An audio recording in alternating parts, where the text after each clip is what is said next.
The most important thing to cherish in your career is your connections with people. Without valuing those relationships, nothing will go right. Make sure you remember this.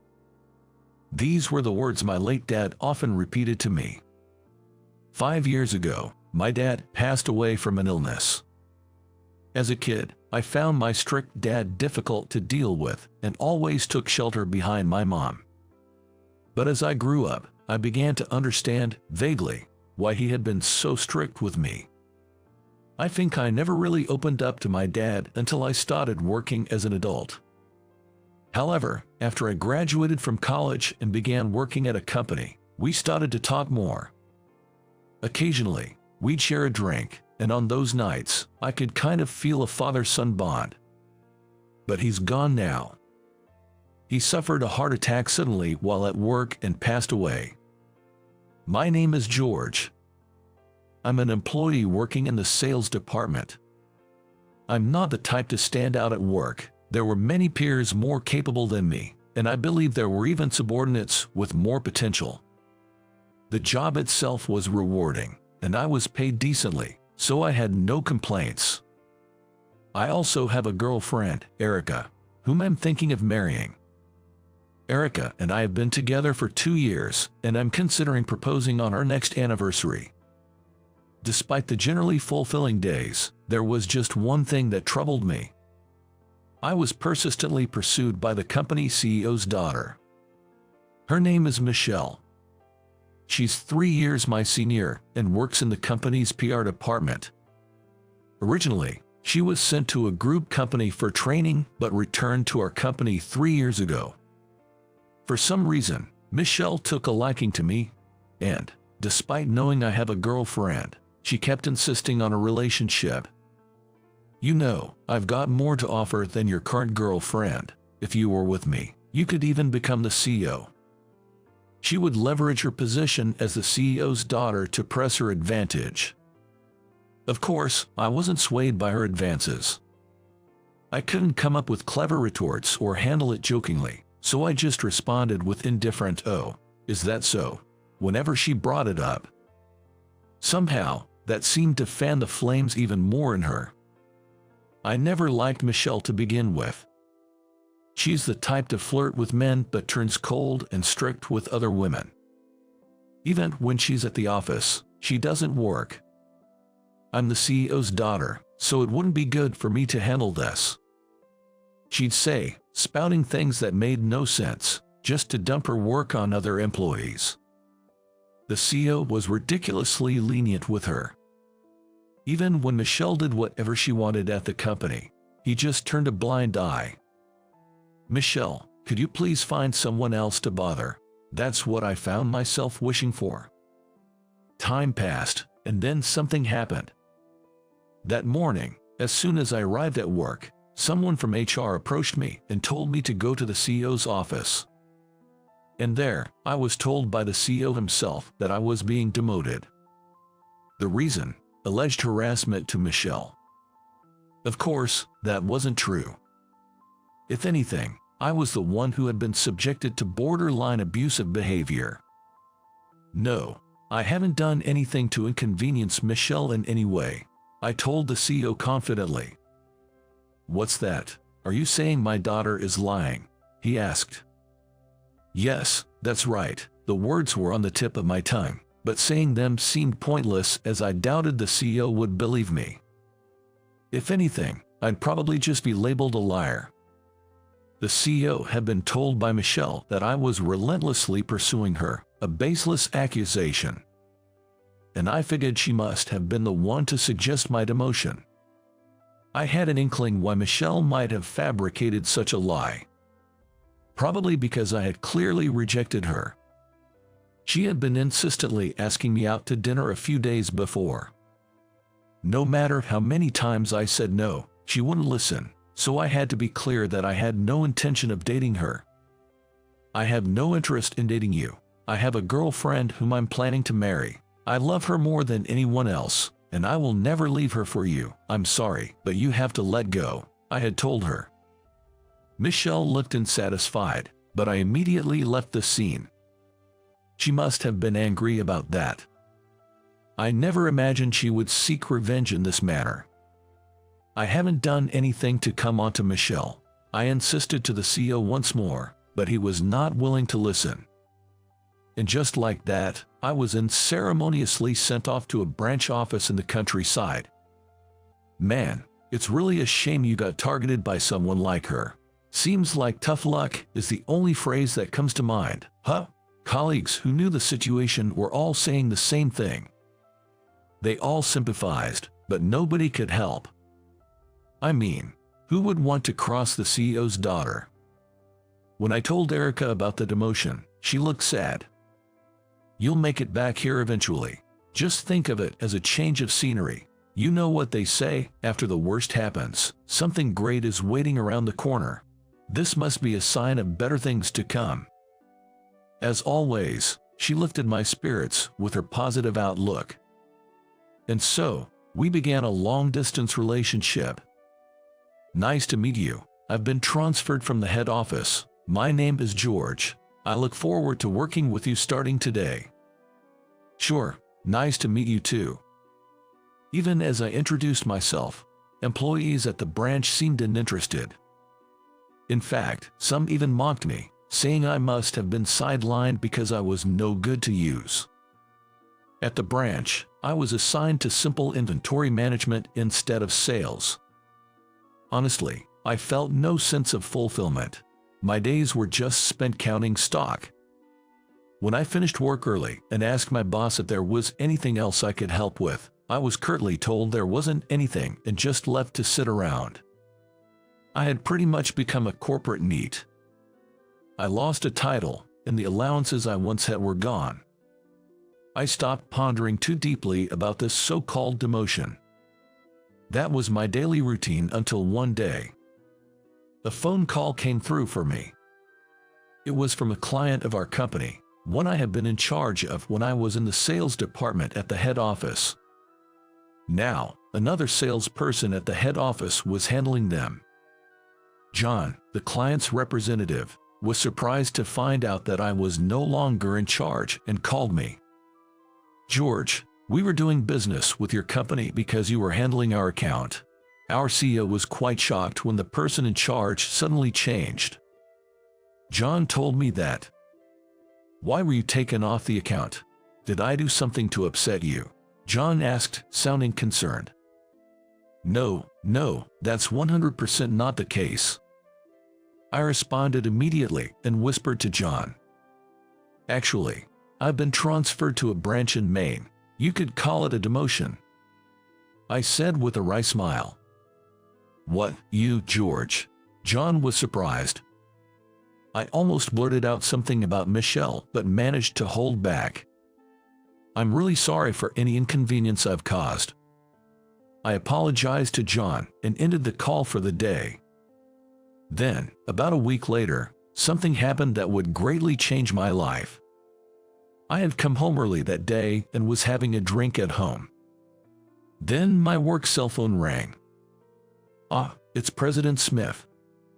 I had been speaking with the company representative, John, on the phone the other day. Nervously, I answered the call. Hello, long time no see. I've been out of touch, and I apologize for not having been able to properly say goodbye after the transfer, having heard from John recently. No, I'm the one who should apologize for calling you out of the blue. I just really wanted to talk to you, George.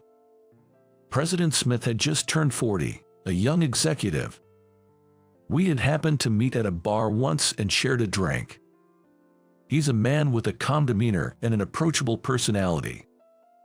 According to John, the CEO had gone through quite a struggle, and I secretly admired President Smith for that. But hey, it's been a while. After some small talk, President Smith hesitantly asked if there was a reason for my transfer to the branch. Feeling I could confide in him, I honestly told him about the situation with Michelle. To which President Smith muttered in surprise. What? That's unbelievable. He seemed truly astounded. Then President Smith fell silent for a moment before making a shocking offer. If you're not opposed to the idea, George, would you consider joining our company? I intend to offer you better terms than you currently have. What? His company wasn't a major player, but they were pretty proactive in the IT sector and quite promising. Honestly, I'd rather work for President Smith's company than stay at my current job. That's what I thought. But I hesitated. But am I really up to it? I can't say I'm all that great at my job, I answered without much confidence. What are you talking about? I reached out to you precisely because it's you, George. In fact, I've been hoping for a while that you would join our team. President Smith told me. We've been dealing with his company for over 5 years now, and I was in charge from the beginning. Back then, as a greenhorn, it was the first account I was entrusted with, and it has a special place in my heart. Actually, President Smith's company faced the brink of bankruptcy once, 2 years ago. There's no benefit for us to keep doing business with that company. Let's cut the contract. That's what the CEO said at that time. He didn't even go through me, his point man, and went ahead to discuss the termination of the business deal with President Smith. And I heard he was pretty brusque about it. But I didn't want to stop the dealings. I believed they would bounce back, and more importantly, I valued our relationship. I kept on explaining the benefits of continuing our business with them to my CEO. All right, you've made your point. You should make sure it won't be a setback for us. It seems the CEO caved in and allowed the contract to continue. I'm truly grateful. If you had terminated the contract, our company would have gone under. Thank you, really, thank you so much. President Smith had said back then, with tears in his eyes. Seeing him like that, I remember feeling a warm sensation in my chest. After finishing the story, President Smith said, "We need someone like you, someone kind. It's not just about securing contracts. Business isn't about that. It's about the connection between people. George, you've perfectly mastered that. Please consider joining us." He made me an offer. That day, I said I would get back to him later and ended the call. But my mind was already made up. I immediately called Erica and shared with her what President Smith said and how I felt. If that's what you've decided, George, I'm behind you, and it's really nice to hear that another company's CEO understands you so well. Erica said that to me. Encouraged by Erica's support, I made up my mind to quit my current job and move on. A few days later, there I was, handing in my resignation letter to my boss. I see. This place wasn't a good fit for you. Well, okay then, I'll let HR know, he said in his usual disinterested tone. I had also informed President Smith about my resignation and how long I would be staying at the company. After finishing up my work at the branch, I headed to the head office to complete my departure procedures. Today was my last day at work. The colleagues at the head office, seeing me after a long time, looked at me with pity, but I felt a sense of liberation inside. I noticed that there were less employees there. Turns out, a few people had resigned due to the oppressive behavior of the CEO's daughter, Michelle. I could relate to how they felt. I was picking up my stuff together from the head office, ready to head over to HR. That's when it happened. "Hello." I turned around to the voice and there was President Smith. "Oh, Mr. Smith." It seemed he had come to talk about a business deal. And then, from behind, our CEO appeared as well. Apparently, there was a meeting between the two CEOs scheduled for today. Awkward. I was about to excuse myself. "Please join us, George. This is a direct order from me," President Smith said with a smile. At the word order, our CEO looked a bit surprised. It seemed he was yet unaware that I was moving to President Smith's company. And so, the three of us were to have a discussion in the conference room. "Thank you for transferring such a talented employee to our company," President Smith began with a bit of an edge to his words. Our CEO snorted through his nose, seemingly catching on to the situation. "So that's what this was about," he replied, his face twitching. Then the CEO spoke up. Is that the kind of employee you're okay with? A despicable man who would hit on my daughter. He glared at me sideways as he spoke. Is that really true? To me, George doesn't seem like the kind of person who would do such a thing. President Smith responded it confidently. Then, President Smith made a surprising statement. Since George has joined our company, I regret to say that we no longer have a reason to conduct business with your company. Therefore, we would like to terminate the contract by the end of this month, he said. The CEO looked shocked at these words. Is that so? Understood. So we're talking about the end of this month, he said, with a look of frustration. And so, our deal was off, and soon after, I switched over to President Smith's company. Subsequently, the company I used to work for fell into a dire situation.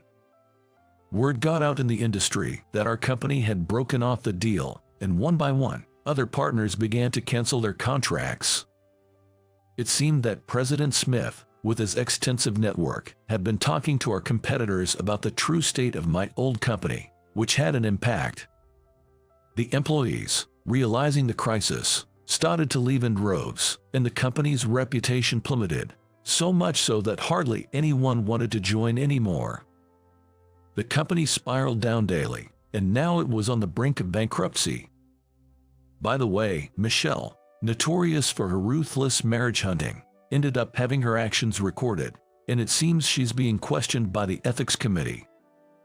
Talk about reaping what you sow. As for me, I'm diligently working at the new company every day. The job is rewarding, and every day I feel vibrant and alive. I took the chance of changing jobs to propose to Erica. I'll do my best to be a great wife, Erica said, accepting my feelings. We just started living together in an apartment last month. I plan to continue valuing my relationships with others and live towards a bright future. My name is Ken. This year, I'm turning 35. As for my job, I'm the president of a cleaning company. Today, I was out on site, doing some reconnaissance. Hey mister, this place is dirty.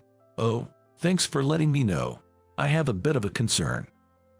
Hey lady, don't come in when I'm using the facilities. Oh, sorry. That's what a man yelled, and out came Kathy from the men's restroom she was cleaning. She's a newcomer who just started cleaning this building this month. Anyone who meets her would probably think she's always exhausted. She always seems worn out. Still, I would have never imagined someone like her doing this kind of work. Kathy, I've told you to put up a sign when you're cleaning the toilets. Oh, sorry. She bowed her head, trembling slightly, and I couldn't help but sigh. If you can't remember what you're told, you need to take notes. I can't keep repeating myself. I'm sorry. It's not enough to just apologize. You need to show it through your actions. She didn't respond, just kept looking down. I know I'm being harsh, but it's part of the job. I'll do my best. Yes, that's all you can do. Once I teach someone how to do a job, it needs to be done right. Otherwise, the company can't function. I'm not going to get fired, am I?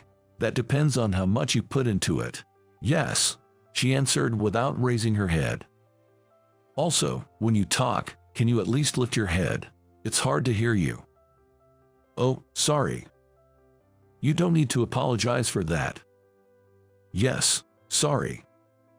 See, you're apologizing again. You're right. Maybe I do apologize too much. A small smile finally appeared on her face. Looking at her, I can't help but see a bit of my younger self. Maybe that's why I can't just leave her. My family was poor, and after my dad's business failed, we were chased by debt. That's why I gave up on advancing to high school and started working at a cleaning company right after middle school. I chose it, hoping to help my parents even a little.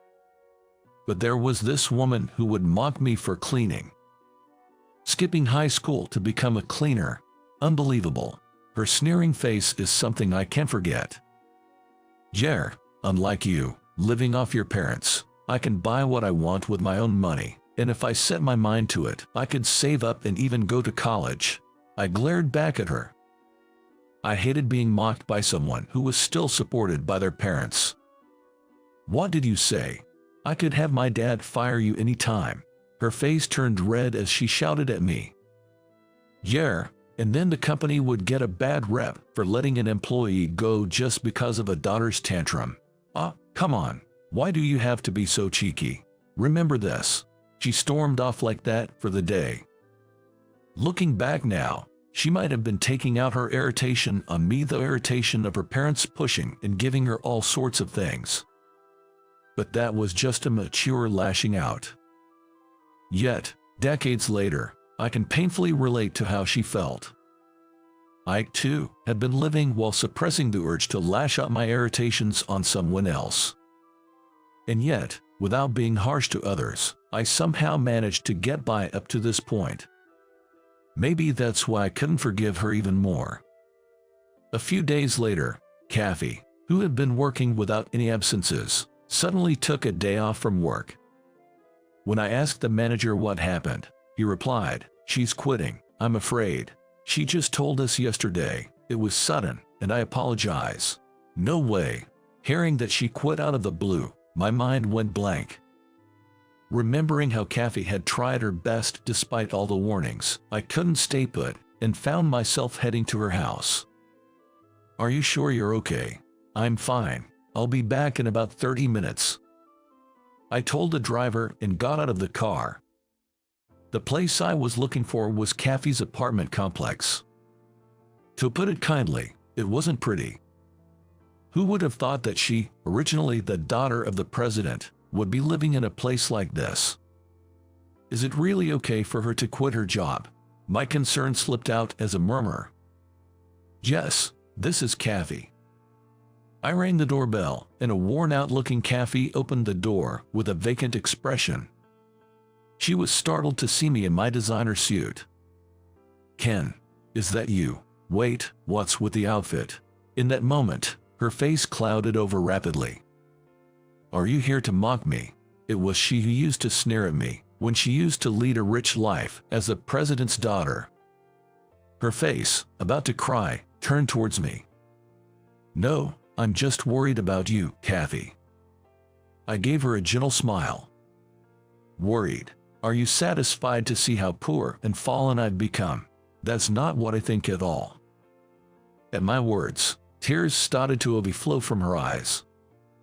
Covering her face with her hands, she sobbed, "I'm sorry. I've only just realized how awful I was to you.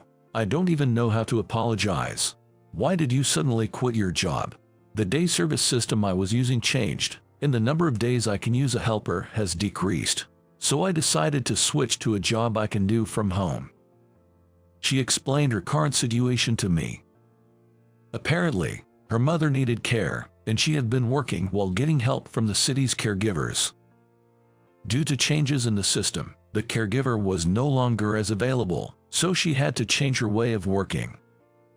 "I see. I thought you had just grown tired of the job." "I'm not in any position to be saying such things. I'm just grateful to have been hired. I never would have guessed you were the president of the company." She concluded her words with. She glanced at the sliding door across the room, behind which her mother, who was under her care, seemed to be sleeping. The room was tidy, but perhaps due to lack of time, the dust was noticeable. "I never imagined I'd end up living like this," she said with a wry smile. "And yet, Ken, you've gone and done the exact opposite, becoming the president of a company. I'm genuinely shocked." Her words made my heart twinge. I occasionally clean my own buildings as a janitor myself, to find out what the employees at work were up to. When she joined the company as a janitor, I was utterly surprised. But she pretended not to recognize me and just kept working hard. After my father passed away, we found out the company was in a lot of debt. It ended up in someone else's hands, and my mother worked herself to the bone trying to pay off the remaining debts until she became bedridden. When things got tough, not a single friend from my student days, when I took advantage of my father's power and did as I pleased, came to help me. Instead, they all drifted away, and I ended up all alone. You were the only one who helped me, Ken. She said this with a bitter smile. I learned that her so-called friends, seeing her in tatters because of the debt, had lied about job offers and even tried to push her into illegal work. Yet, despite her dire situation, I was the only one who gave her a job and trained her properly. You've had a tough time, huh? It's nothing compared to what you've been through. It's amazing. You've paid off your parents' debts and become the president of the company. I'm nothing like that. I managed to pay off the debts with my father's insurance. What? I'm in the same boat as you. My parents worked too hard to pay off their debts and ruined their health. Both my father and mother have passed away some time ago. I had no time to mourn their deaths. I was too busy working, and before I knew it, I had become the president. I had no idea. Kathy looked genuinely surprised at my words. So you'll get through this too. I did, after all. I never expected to be saved by someone I used to look down on. I was truly the worst back then. So, it's only natural that no one would help me. You're not the same person you were back then. She looked at me with wide eyes, surprised again. Indeed, I'm a different person now. Having been knocked down a peg, I've gotten much better. With that, she laughed. As I watched her, I was thinking about something. Hey, if it's okay with you, would you consider taking a more stable job? What kind of job? But I have to take care of my mom. I think we can work something out with your mom's care. Could you hear me out? If it's just listening, I guess that's okay. Later, I spoke to her, who looked puzzled about a certain facility. A few months later. Kathy, could you please take care of the bed making over here? Sure. Kathy was now working at the assisted living facility I ran. Here, the staff live on the premises and take care of the residents. Kathy's mother had also moved in, and Kathy was working as a full-time. Phew, I'm beat. I hope I can manage to study properly at night. It looks like you're working hard. I said this to her as she struggled with the bed making. Ken, I mean, sir, long time no see. She beamed at me when she noticed my presence. How's the job? Is it manageable? It's fine. The staff are all great people, always willing to help me out with work-related issues, and ever since my mother came here, she's become more peaceful and smiles a lot more. That's great to hear. A smile came naturally to my face at her words. To clarify, I hadn't hired her at this facility out of mere goodwill. There is a need for caregivers, and it's a profession where we could really use more hands. Despite the competitive terms offered compared to other job openings, it was hard to gather staff at this facility. It was during such times that I learned about Kathy's situation. We have Kathy assisting with care at this facility while she aims to get her caregiver's certification. But is that okay? To have the company cover the costs for studying and taking the exams. Caregiving is an industry where nurturing talent is crucial. I'm willing to invest in that. Investment, huh? When I hear that word, you look every bit the president. Well, I am the president, actually. I chuckled at her comment. When I was younger, I used to resent Kathy for all the snide remarks she made. But now, I don't feel that way in the slightest. I think of her as an irreplaceable employee, and I'd be happy if she felt a sense of attachment to her workplace. Thanks for everything. It's been tough, but life has a way of working out unexpectedly. Seeing her quietly smile, I truly felt glad I spoke to her. Her past unkind words were indeed awful. But now, she's reflecting on her past and walking down a new path in life. That's why I thought it'd be good to help her with her fresh start, even just a little. I'm sure she'll lead a fulfilling life from now on. And when that time comes, I'll be able to forgive all her past words and actions. Holding her caregiver certification textbook, filled with sticky notes and markers, She was memorizing technical terms in the break room, the arrogant heiress's air long gone. Then on the day of the exam, "Good luck, Kathy. We're rooting for you." She was teary-eyed from all the encouragement from the staff and patrons.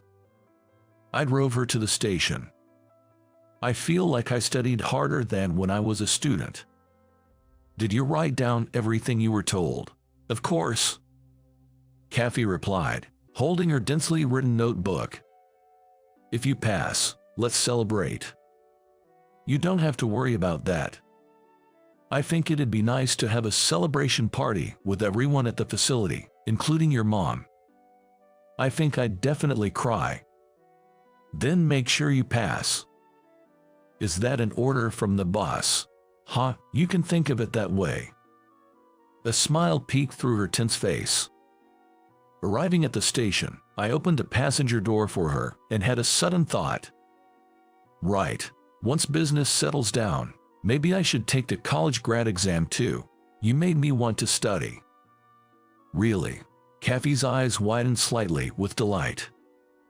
"Oh no, I feel a huge responsibility now. I'll make sure I pass. So you have to do your best too, Ken.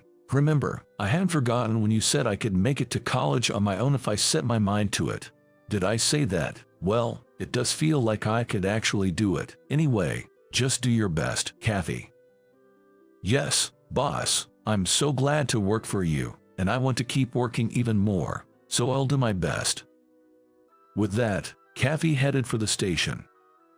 A completely different look from her usual tired one. Her heartfelt smile was dazzling. And months later, the whole facility rejoiced when she was notified that she had passed the examinations. Kathy, receiving bouquets from everyone at the celebration party, no longer had the timid and tired expression from her cleaning days. "And now, I am studying for my college degree while running the company." It's not just her changing, I am changing too. Realizing this, I also realized the significance of her presence. Once I pass this exam, maybe it's time to move our relationship forward a bit. Thinking about this, I'm working hard at studying and my job today.